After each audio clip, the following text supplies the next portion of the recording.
1:30 बजे अरेस्ट किया और उसके बाद सड़कों पे 2-4 घंटे गाड़ी में बिठाते रहे, घुमाते रहे। उन्होंने पूछगछ की है कि फवाद चौधरी से क्या आपका है, तो मैंने बताया कि एक ऑफिस है, मैं उनका एसोसिएट हूँ। अपने दोस्तों को बताया कि मैं इधर हूँ, तो आप आ जाएं और मुझे साथ लेके वापस आए। मगर साहब आपको एक मरतबा फिर गिरफ्तार किया गया, क्या आपके ऊपर इल्जामात थे और इससे पहले भी आपको जो है वो हिरासत में लिया गया था, क्या मामला क्या है ये? इसमें ये है शाकिर साहब के कोई लोकेशंस कहते थे कि ज़मान पार्क की हैं आपकी, तो आपको पता है मैं तो कई केसेस में वकील रहा हूँ, इनके रहनुमाओं का, फवाद चौधरी, हमाद अजहर, मुशर्रफ जमशेद और भी बाकी। और ज़मान पार्क में फिर आना जाना एज ए वकील था, कई केसेस में डिस्कस करना, कई सिग्नेचर के हवाले से। तो ये मामला थे, तो वो बेसिकली वही वेरीफाई करते थे अक्सर कि जी ये बताएं आपकी लोकेशन वहाँ पे कहाँ क्यों है। तो मैंने उनको बताया है, पहले भी बताया, एक केस में डिस्चार्ज हुए, उसके बाद दोबारा उन्होंने पकड़ा और वो भी एक दिन पूरी रात को उन्होंने ज़ाया किया, मेरा भी टाइम और अपना भी। और अगले दिन फिर हम कोई सेकंड टाइम में मुतलका एसपी कंसर्न जो था उसने ये सारी चीज़ें वेरीफाई की और फिर हमें उन्होंने रिलीज़ कर दिया मुझे। क्या तो वो ये बयान हल्फी मांगते हैं कि बयान हल्फी दें, आपका किसी सियासी जमात से ताल्लुक है नहीं है, जिस तरह हमने भंडारी साहब का देखा, जिस तरह शादिया खान का देखा, जिस तरह सरदार का देखा, सरदार साहब का, तो क्या आपका भी वही मामला है? नहीं, मेरा इसी तरह ही था कि उन्होंने अपनी वेरिफिकेशन जरूर की है कि इनका कोई पीटीआई से एज ए वर्कर ताल्लुक है कि नहीं। तो मैंने उनको यही बताया है कि मैं एक वकील हूं और सिर्फ प्रोफेशनल वकील हूं, मैं केसेस करता हूं, उसके अलावा सोच अपनी अपनी है, अपने अपने ख्यालात हैं, वो हो सकते हैं, लेकिन एज सच मैं पीटीआई का कोई वर्कर नहीं हूँ। ये मैंने उनको बिल्कुल बताया। लेकिन जो अब हालात चल रहे हैं, इस तरह करने से तो कोई मतलब आप अंदर किसी की दिमाग की तो नहीं बदल सकते, किसी की सोच तो नहीं बदल सकते। वो किसी की भी कुछ हो सकती है कि वो किस चीज़ को मुनासिब समझता है, इसको गलत समझता है। तो कई चीज़ों को हम भी गलत समझते हैं और कई चीज़ें हम समझते हैं कि वो डिस्कस होनी चाहिए। आपको जिस जगह रखा गया वहाँ के क्या मनाजर थे, कितनी मुश्किल आपको जो है वो पेश है?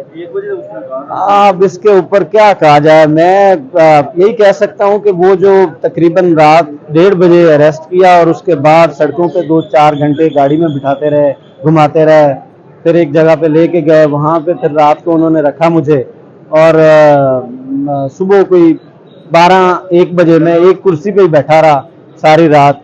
और वो मनाजिर क्या होने, अकेला बंदा क्या मनाजिर देख सकता है, एक कुर्सी है और उसके ऊपर बिठा दिया बस। उसके पहले उन्होंने गाड़ी में पूछगछ कर ली, या वहां से जब लिया तो बाद में पूछगछ कर ली। वहां पे तो कोई ऐसा कोई खास मनाजिर बयान करने वाले तो नहीं है। तो आपको पुलिस ने अरेस्ट किया था या कोई और लोग थे लगे थे? मिक्स लोग थे जी। अब वो तो कोई सीआईए वाले कहते थे कि हम हैं, उन्होंने बेसिकली तो ये कहा कि हम सीआईए कोतवाली से आए हैं। तो जब मेरे दोस्तों ने, क्योंकि घर में मैंने यही बताया और मैं चला गया कि वेरीफाई करके, और मुझे उन्होंने बड़ा, जब तक उन्होंने गाड़ी में नहीं बिठाया, बड़े मुनासिब तरीके से डील किया कि जी अगर कोई बात ऐसी होगी तो हम आपको अभी घर भी छोड़ेंगे और माफ़ी भी मांगेंगे।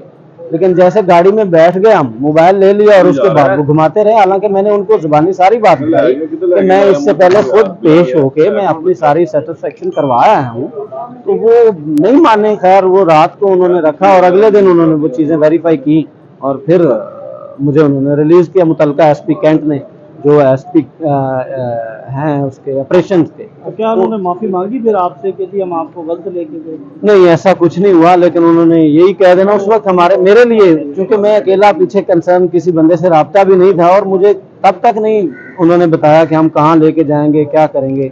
जब मैं वहाँ से फारग हुआ तो तब उन्होंने मेरा फ़ोन दिया, तो मैंने फिर अपने दोस्तों को बताया कि मैं इधर हूँ, तो आप आ जाएं और मुझे साथ लेके वापस इमरान आए। खान साहब के बारे में कुछ पूछगछ करते रहे? नहीं, मेरे से उन्होंने नहीं। पहले तो वो मेरे से पूछते थे ना कि आपका क्या लेना देना, तो जब मैंने ही उनको बताया कि मेरा कोई लेना देना नहीं है एज सच उस हवाले से, कि ना किसी 9 मई के वाक़े से, ना किसी और मामले से, तो फिर वो आगे उन्होंने नहीं पूछा। आप वकील हैं, लोगों को इंसाफ दिलवाते हैं, और आपके ऊपर 2 ऐसे मुकदमात जिनमें आपका कोई लेना देना नहीं था, तो क्या समझते हैं कि आपको इंसाफ कैसे मिलेगा? मैं इसके ऊपर सीरियसली सोच रहा हूँ। मैंने उन लोगों के सारों के नाम याद किए। मेरे घर के ऊपर इन्होंने 3 दफ़ा अटेम्प्ट किया, रेड किया।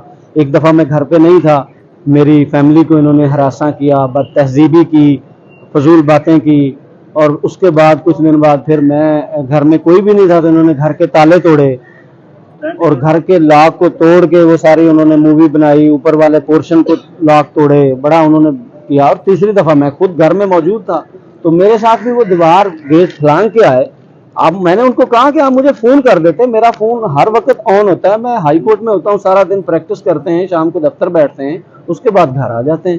तो आप मुझे फ़ोन कर देते, पूछना था कोई बात तो पूछ लेते, मैं आपको फ़ोन पे बता देता या मैं आ जाता। बट ये जो उन्होंने हाउस ट्रेस पास किया है, चार दीवारी का तकद्दस जो हम लोगों का सेव करते हैं, वो मुझे ही, मेरे ऊपर ही पामाल किया है। तो मैं उन सब बंदों के नाम मुझे याद हैं, मैं बल्कि बनाई है, मैं वो 3 सेपरेट उनके खिलाफ कंप्लेंट फाइल करने जा रहा हूँ। उनके खिलाफ जो कानूनी कार्रवाई है, कानून के अंदर रहते हुए, तो वो तो मैं ज़रूर करूँगा।